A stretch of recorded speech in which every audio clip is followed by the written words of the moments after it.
예, 오늘은 전도서 8장 1절입니다. 지혜에 대해서만 공부하도록 하겠습니다. 먼저 전도서는 8장 부분은 바로 7장에서 12장 가운데 예, 하나님의 공의로운 도덕적 통치에 해당하는 부분입니다. 7장 12장은 헛된 인생에 대한 좋은 부분이고요. 자, 8장 내용 한번 볼까요?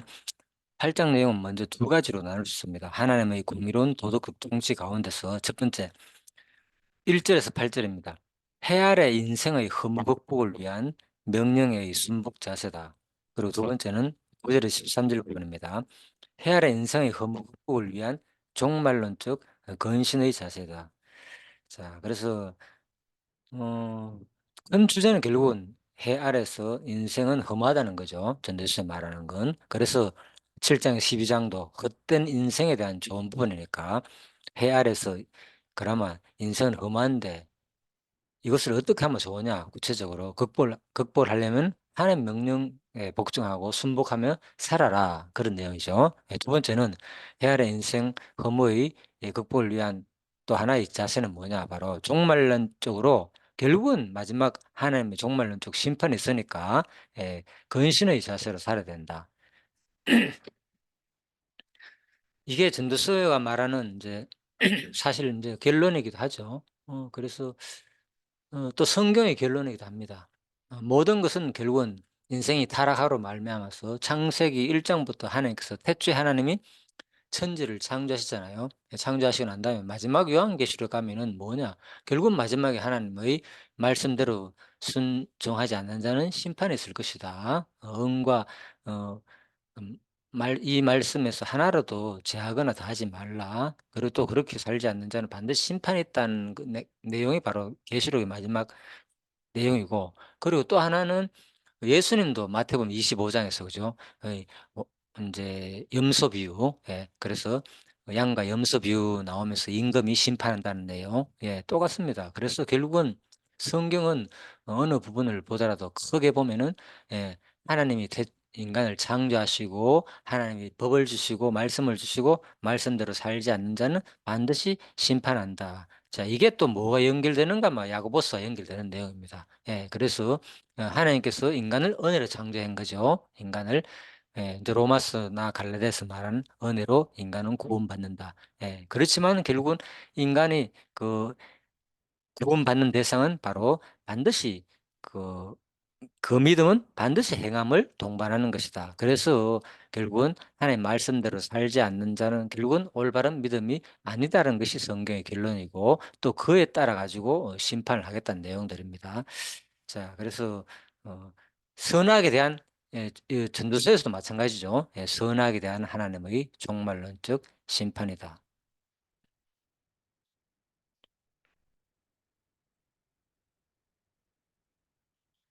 자, 이제 그래서 8장 첫 번째 단락 부분입니다. 8장 가운데서 8장은 어 그렇죠? 하나님의 공의로운 이제 심판, 예, 하나님의 공의로운 도덕적 통치에 대한 내용입니다. 통치는 결국 뭐냐?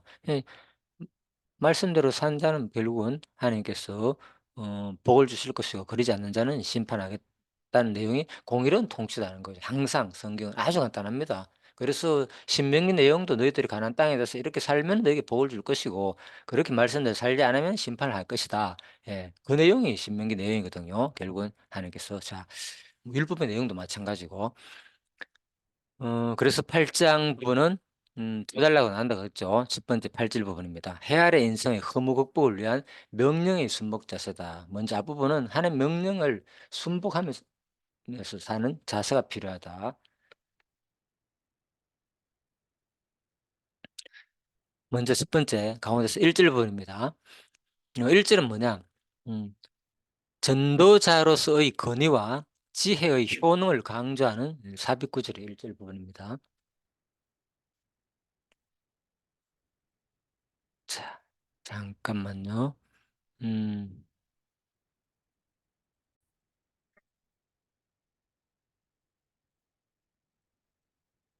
예, 예. 다시 시작하도록 하겠습니다. 예, 그래서 첫 번째 1절 부분입니다. 전도자로서의 권위와 지혜의 이 효능을 강조하는 이제 삽입구절 1절 부분입니다. 자, 1절. 누가 지혜자와 같으며 누가 사물의 이치를 아는 자이냐? 그리고 사물의 지혜는 그의 얼굴에 광채가 나게 하나니 그의 얼굴의 사나운 것이 변하느니라. 자, 여기 보면 이렇게 돼 있죠. 1절. 전도자로서의 권위와 지혜의 효능을 강조하는 내용이라 그랬잖아요. 그죠? 예, 그러니까 앞부분에 뭡니까? 누가 지혜자와 같으면 누가 사물의 이치를 아느냐? 이게 뭔가 먼저 전도자로서의 권위를 말하는 부분입니다. 그리고 뒷부분 뭐냐? 사람의 지혜는 그의 얼굴에 광채가 나게 하나니 그의 얼굴이 사나운 것이 변하느니라. 그 뒷부분은 지혜의 효용성이죠. 그죠? 예, 그래서 전도자로서의 권위와 앞부분, 뒷부분은 지혜의 효능을 강조하는 삽입구절이 바로 1절 부분이다. 자, 이렇게 되죠. 자, 이런 내용 마치 뭐 그냥 우리가 국어 시간에 그죠? 상식적으로 우리가 학교에서 배운 내용들이기 때문에 그렇게 예, 보면 되겠습니다. 일단 추측 내용을 한번 볼까요? 전도자가 여기서 지혜의 효능에 대하여 말하는 것은 자신이 바로 그러한 지혜의 능력을 가진 자임을 나타내기 위한 것으로 해석된다. 예, 여기 전도자 누굽니까? 바로 전도자가 바로 솔로몬 자신을 말한 거죠. 이 전도서를 쓴. 예. 그래서 즉 전도자는 하나님의 대의자인 왕의 명령에 대한 순복을 권면하기에 앞서 자신이 바로 신정왕국의 왕으로서 이러한 지혜의 능력을 가졌으므로 자신의 교훈을 경청할 것을 유도하기 위해서 이러한 말을 하였다고 볼 수 있는 것이다. 자, 그리고 한 걸음 더 나아가 여기에는 자신의 교훈을 수용하고 지혜를 가짐으로 그들 역시 큰 효능을 지닌 지혜를 가져야 한다는 교육적 의도도 포함되었다고 볼 수 있다.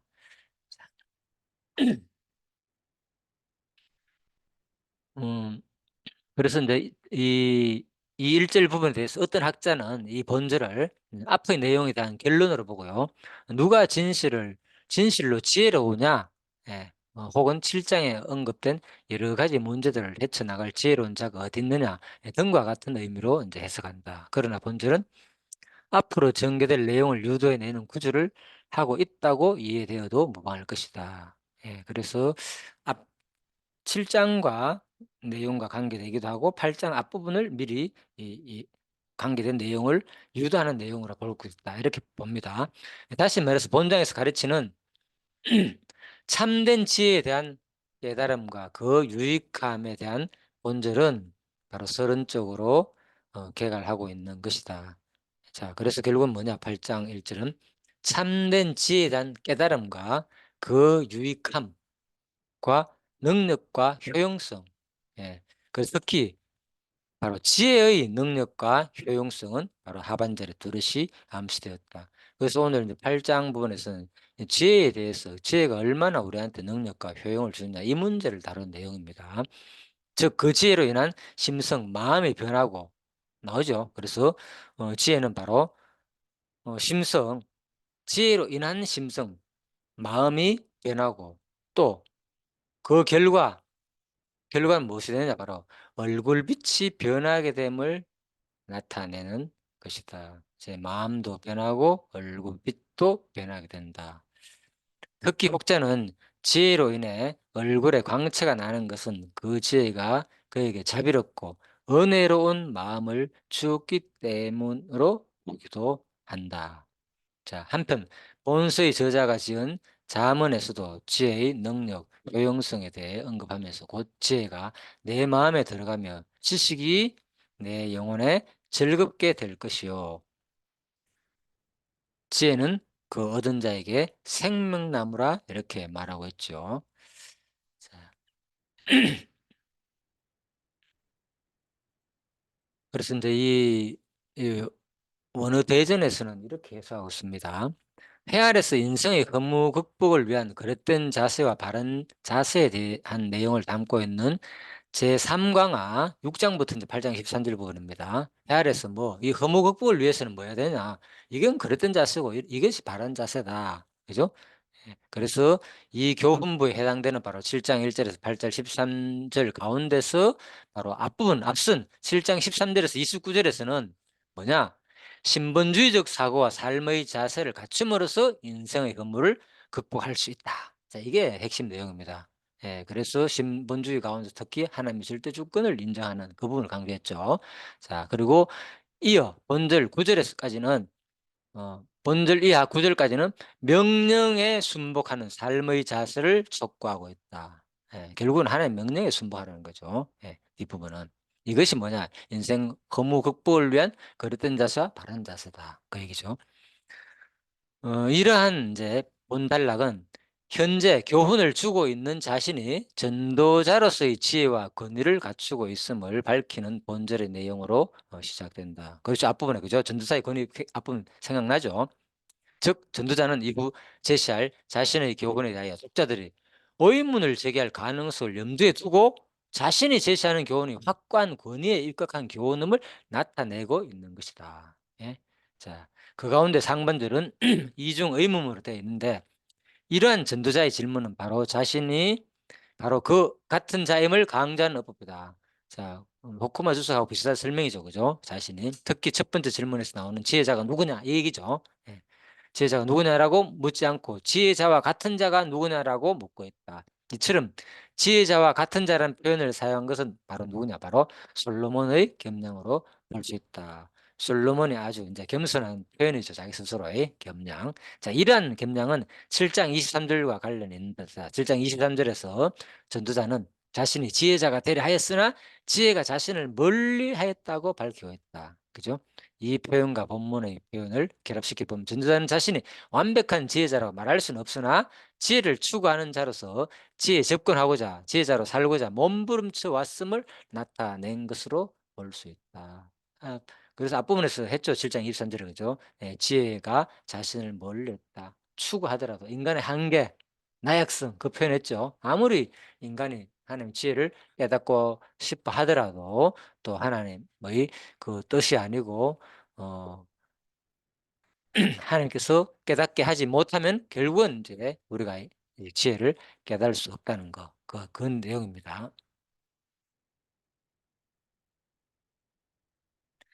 사실 전도자는 스스로의 힘으로 허물을 극복할 수 없었으며 완전한 지혜를 갖추지는 못하였지만 신본주의적 사고를 바탕으로 문제 해결책을 추구하고 있다는 면에서 지혜자와 같은 자라 할 수 있다. 전도자는 스스로에 대한 이와 같은 자부심으로 사람들을 향하여 하나님의 대리자인 자신의 명령에 따를 것을 건면하고 있는 부분이 이제 1절 앞부분 내용이죠. 그리고 이에 이어지는 사리 해석을 아는 자 누구냐라는 질문, 앞선 내용을 보강하는 질문으로서 바로 자신이 사리 해석을 아는 자라는 사실을 강조하는 수사적인 질문이다. 사리 해석에서 해석에 해당하는 베스에르는 성경에서 본절에서만 사용된 단어이다. 자, 아주 이 단어가 귀한 단어죠, 그죠? 해석, 베스에르. 여기서 이 단어는 사리로 번역되었으나 일, 사건 등의 의미를 지니는 다바르와 함께 사용되어 어떤 일이나 사건의 의미와 중요성, 인과관계 등을 올바르게 판단하는 능력이란 의미를 지닌 것으로 풀이된다. 그래서 뭐 해석이란 번역이었지만은 베세러가 그래서 이거 일, 사건, 다바로와 함께 사용돼 가지고 어떤 일이나 사건의 의미와 중요성, 인과관계 등을 올바르게 판단하는 능력이다. 자, 이게 결국 이제 지혜와 관련된 내용이죠. 즉 본문은 지혜자란 바로 일상에서 일어나는 일에 대하여 바른 해석을 내릴 수 있는 능력을 가진 자라는 사실을 보여준다. 자, 지혜가 뭐라고요? 일상에서 일어나는 일에 대하여 바른 해석을 내릴 수 있는 능력을 가진 자라는 사실이다. 자, 이게 바로 원어적인 해석입니다. 자, 그래서 베세르와 이제 다바르를 합쳐 가지고 볼 때에 바로 이 지혜는 바로 일상에서 일어나는 일에 대하여 바른 해석을 내릴 수 있는 능력을 가진 자가 바로 지혜자다. 자, 이건 옥스퍼드 원어 대전에서 원을 중심으로 해석한 내용입니다. 그리고 여기서 전도자는 이중 의문문으로 된 예, 동의 직구 구조 문장을 사용하여 자신이 바로 그러한 자임을 강력하게 암시함으로 이후 전개될 자신의 교훈에 귀를 기울일 것을 유도하고 있다.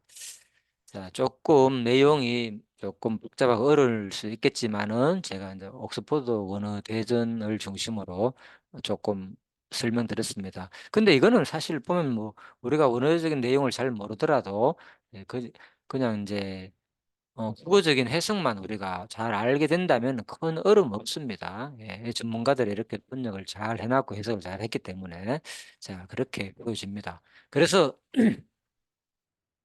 오늘 전도서 이제 8장 1절은 누가 지혜자와 같으며 누가 사물의 이치를 아는 자이냐 사람의 지혜는 그의 얼굴에 광채가 나게 하나니 그의 얼굴의 사나운 것이 변하느니라. 자, 그렇다면은 이제 이 지혜를 사실 우리가 이제 성경에서 검색해 보면요. 이게 지금 계산을 제가 안 해봤는데 아무튼 이게 뭐 엄청나게 많이 나옵니다. 전도서가 가장 지혜의 단어가 많이 나고요. 전도서가 지혜의 단어가 바로 어, 123건이 나옵니다. 예? 예, 그래서 우리 뭐 호크마 이런 얘기 많이 듣잖아요. 그죠? 지혜란 뜻이잖아요. 그죠? 그래서 이 123번이나 가장 전도서에서 지혜가 많이 나오고 전도서 아니고 잠언요. 예. 그 다음에 이제 많이 나오는 게 이게 전도서네요. 전도서에서 지금 45번이 나오고 그리고 뭐 대략 고린도 전서에서도 26건. 예, 아주 다니엘서 26건. 예, 많은 곳은 대부분 이렇습니다. 예, 그래서 대략 한 200번은 뭐 될 것 같네요. 그죠? 이렇게 살펴봐도, 대략. 그래서 다른 곳들도 많지만은. 자, 그래서 지혜가 성경에 이 호코마란 단어를 사용한 것이 그렇게 많다는 거. 그 중에서도 특히 어디서 가장 많다고요?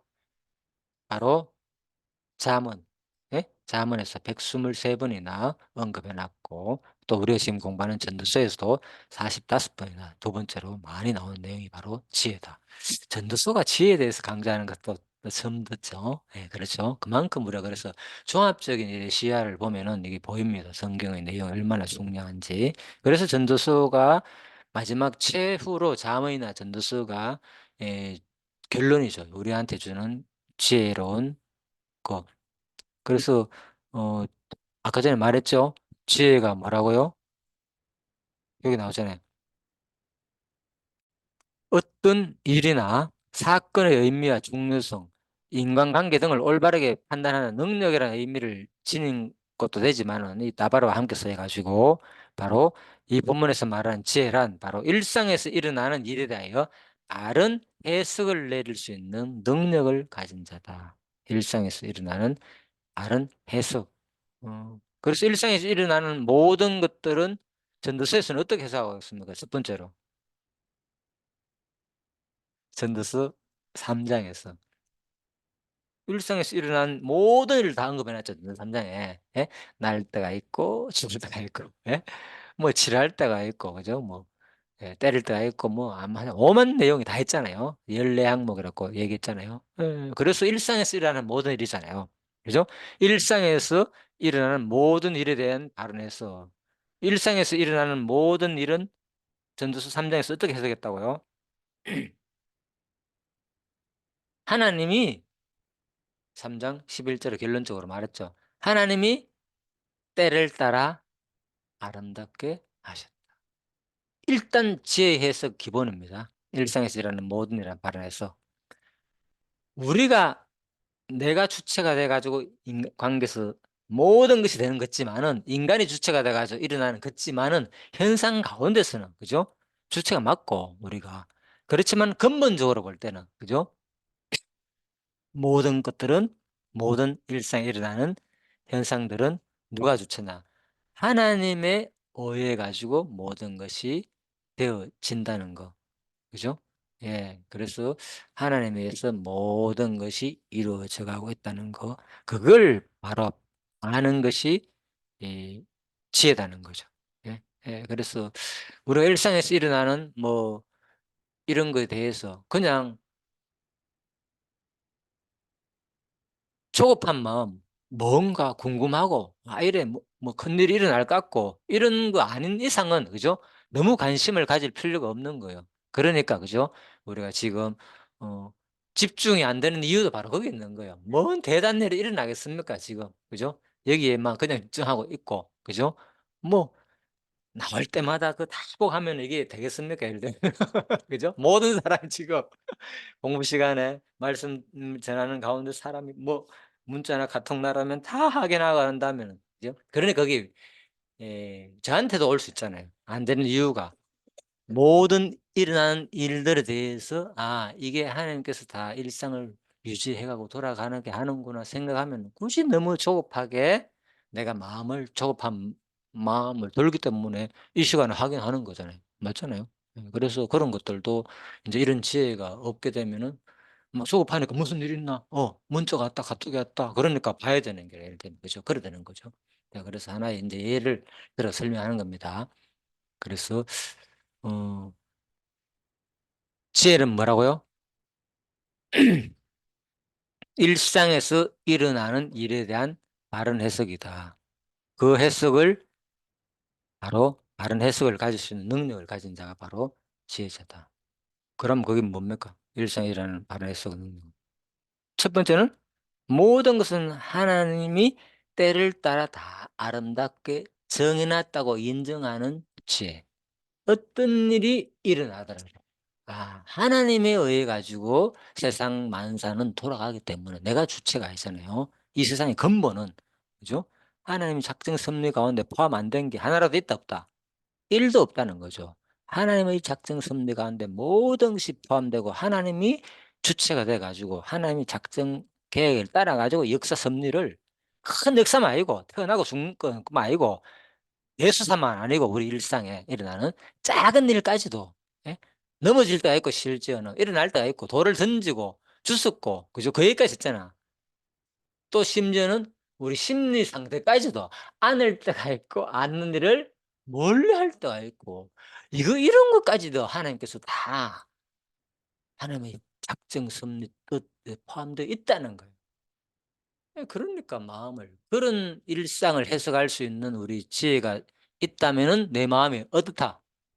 평온할 수밖에 없는 거죠. 미워할 수도 없고 왜?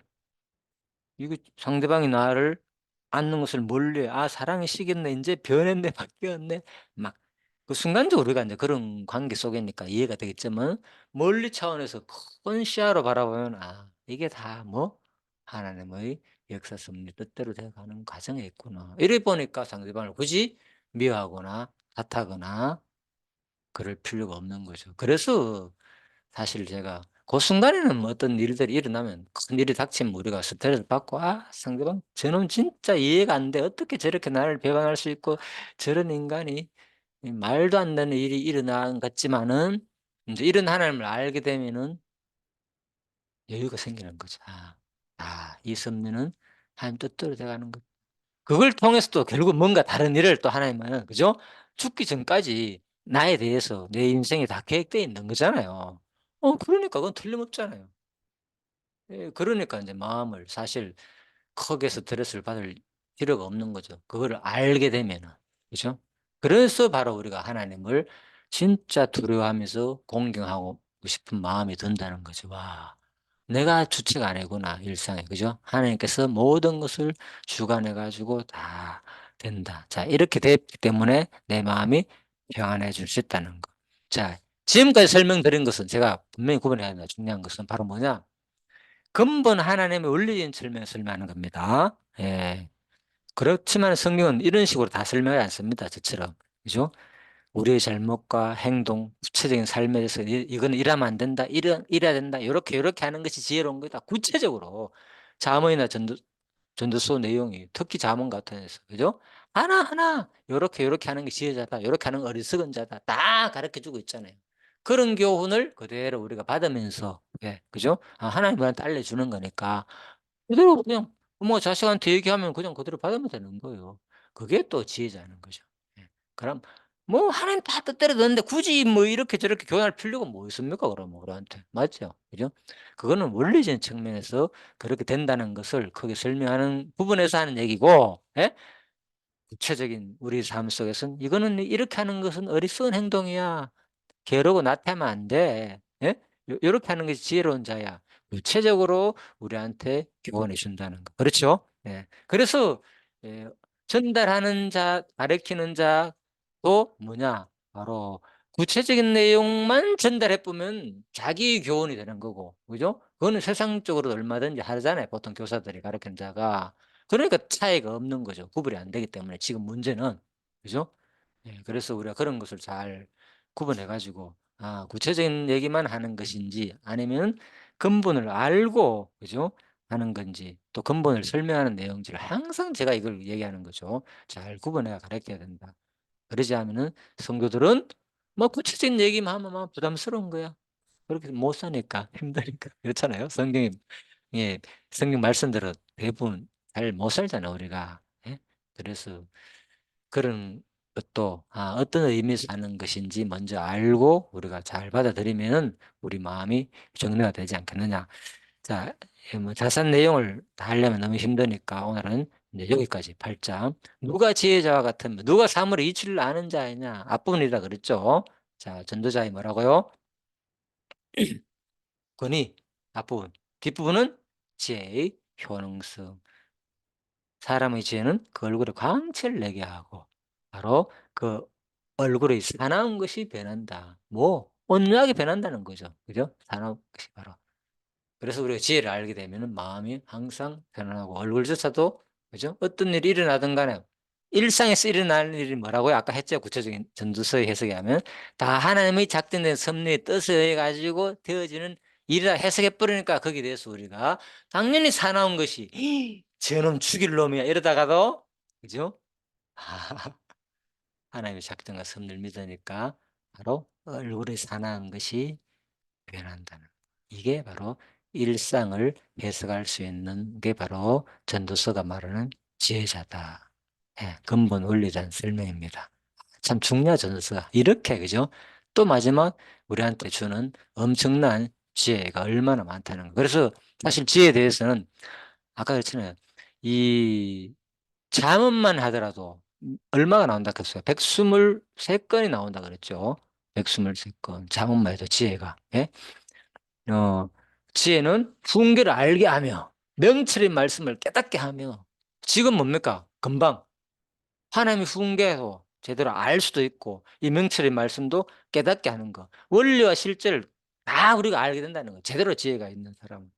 그죠?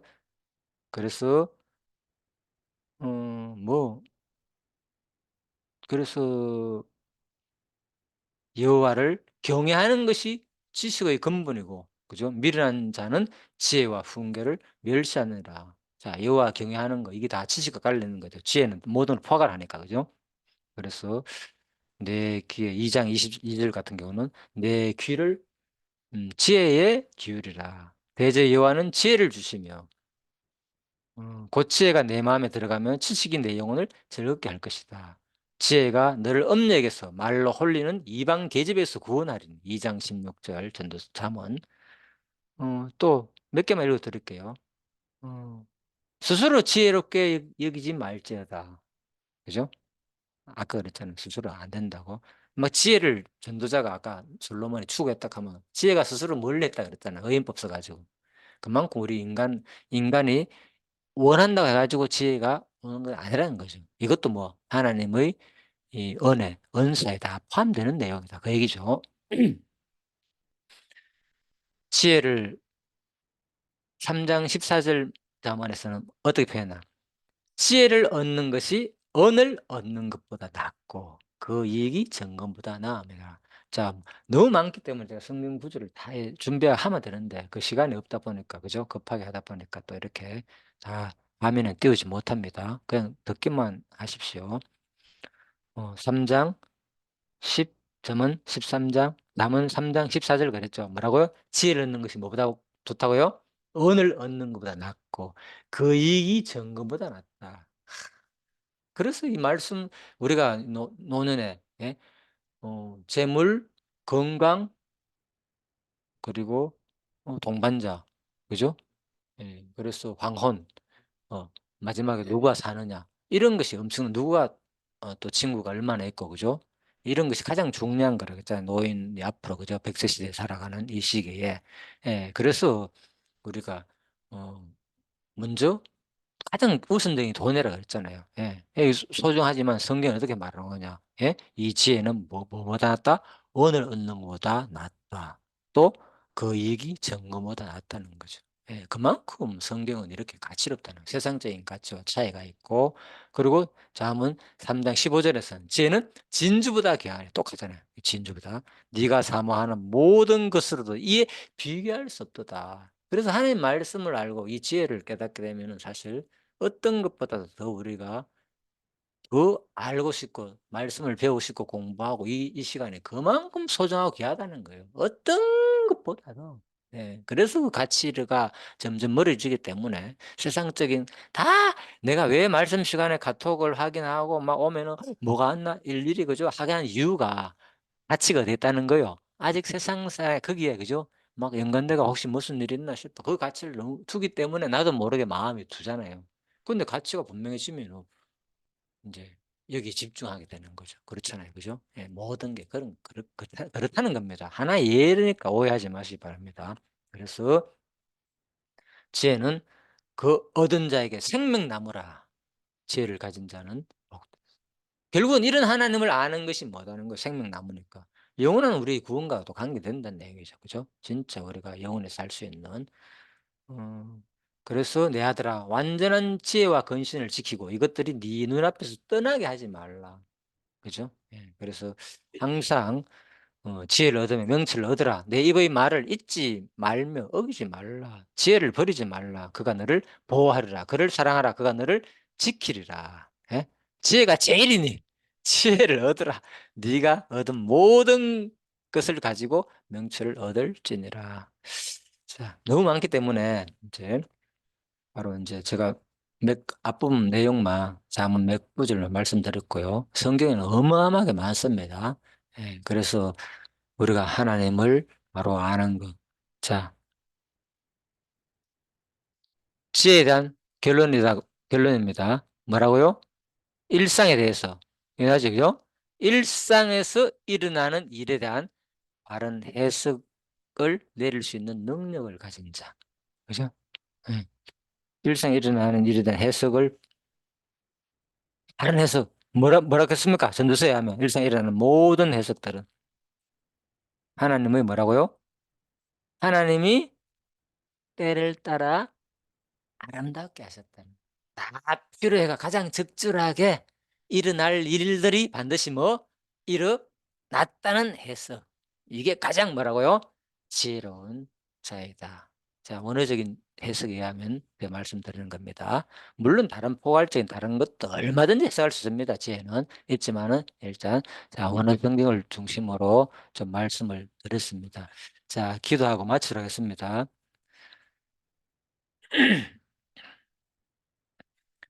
하나님, 어, 오늘은 전도서 8장 1절 지혜에 대해서 공부했습니다. 참으로 우리가 아무리 지혜를 추구하더라도 하나님께서 또 허락하지 않으면 우리는 지혜를 깨달을 수 없습니다.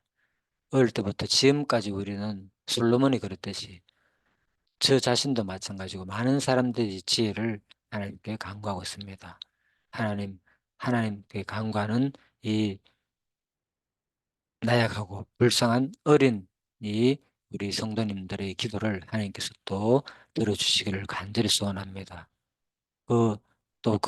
오늘 그 기도의 내용은 사실 오늘 이 순간 바로 전도서에 말하는 그 지혜, 일상의 모든 일들이 하나님께서 때를 따라 아름답게 하나님의 뜻 가운데서 일어나고 의미가 있다는 것을 인정하며 사는 삶이 가장 또 지혜로운 삶임을 우리가 깨달았습니다. 이것이 바로 오늘 하나님께서 우리에게 또 우리 소원과 기도를 들어주는 결과라고 보여집니다. 이 말씀을 깨닫게 하신 하나님께 감사드리며 예수님 이름으로 기도드립니다. 아멘. 예, 수고하셨습니다.